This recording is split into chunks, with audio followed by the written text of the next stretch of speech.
Chapter 7, Linear Programming Models.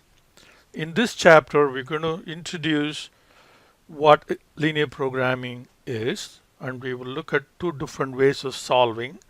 One is called graphical method, the other is through Excel solver. Graphical method is used only for very small problems, and the purpose of discussing graphical method is to understand the concepts behind linear programming. But we will not use graphical method for solving any reasonable size linear programming models. So here is an outline of what we're going to discuss in this chapter.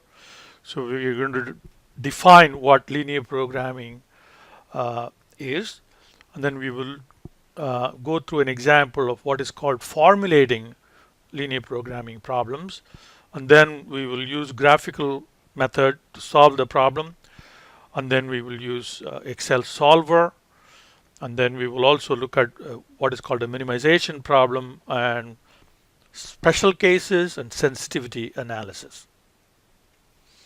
Okay, linear programming often is referred to as simply LP.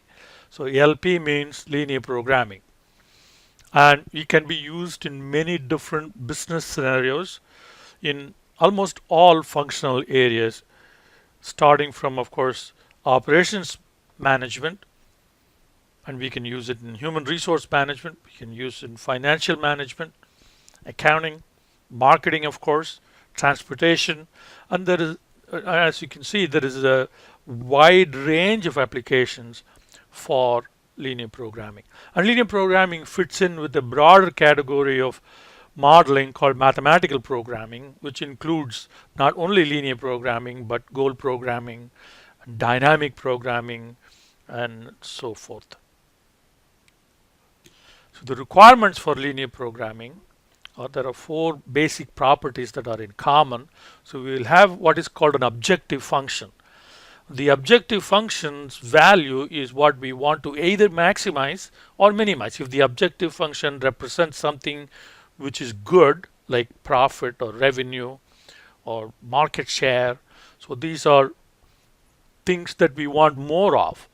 So if the objective function represents something like that, then you would want to maximize the value of the objective function. On the other hand, if it refers to something that is not desirable, like cost and resources used to produce X amount of products and labor used, those are examples of things that we want to conserve. So if the objective function refers to something like that, then you would want to minimize the value of the objective function. So objective function is one function.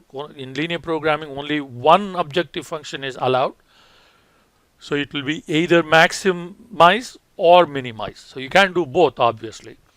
So there is only, for linear programming, there is only one objective function, and you either maximize it or minimize it. Now, then the second component is that you have lots of different solutions possible, but there are some constraints. Okay? There are some resources that are in limited supply, or there are certain minimum standards that we have to meet. So resource constraints are usually less than or equal to constraints, and minimum standards that we have to meet would be greater than or equal to constraints, and there are possibility for equal to constraint also. We'll come to that later. So we want to consider those solutions that satisfy the constraints. Okay, so that's the second component. Then there are many different possible solutions, so alternative courses of action is possible. And all of these functions that we talked about, objective function and the functions that represent constraints, they all must be linear equations and inequalities. And we will define what, we'll discuss what that is in more detail. Okay. So again, one objective function, okay, either you maximize or minimize, or you may have several constraints, one or more constraints, but finite number of constraints. You can't have infinitely many constraints, so you're allowed finite number of constraints. Alternative courses of action are possible, and from those courses of action we want to evaluate the objective function and select that course of action that either maximizes the objective function or minimize whichever the case may be. So alternative courses of action of objective function. And then the objective function under constraints must be linear, and linearity here refers to proportionality and divisibility. Okay, proportionality here means that if you produce 1 unit of X, right, some product, you need 5 hours of labor. So which means that if you produce 2 units of X, then you need 2 times 5, 10 units of labor. So there is proportionality.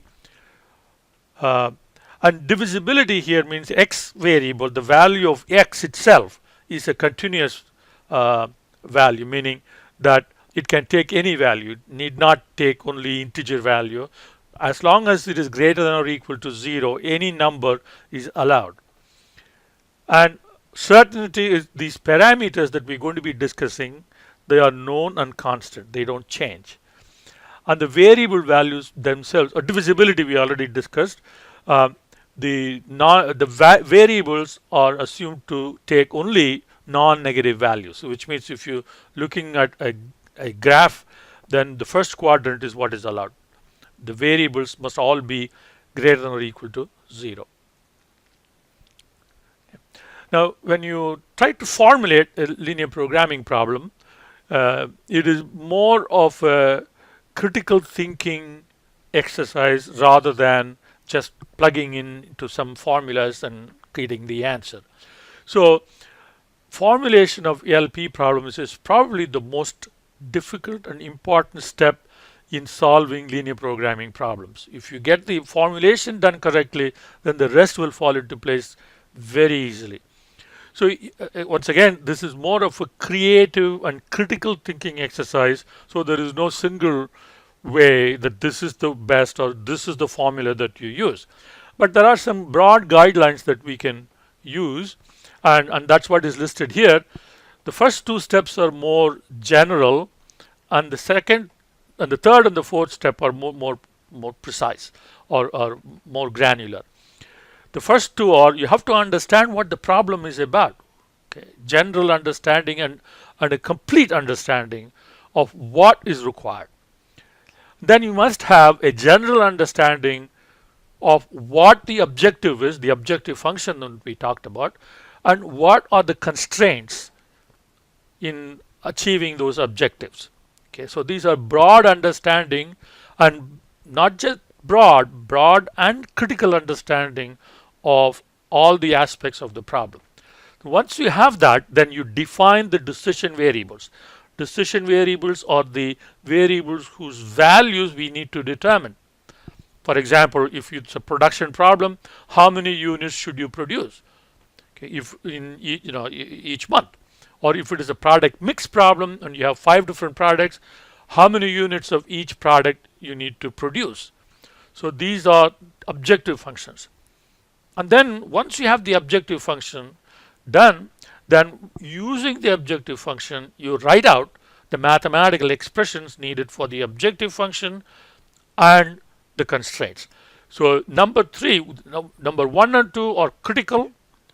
Then if you have the 1 and 2 done with a critical understanding of all the aspects of the problem, then 3 will be easy. So if you have a problem with 3, if you are unable to define what the decision variables are, so that means you have not understood the problem properly. 1 and 2 is where the problem is. Okay, so after that, when you really start and sit down and start writing the problem out, defining the decision variables is the most important step. If you do that step correctly, then 4 is relatively simple. Writing out the objective function and the constraints will just fall into place.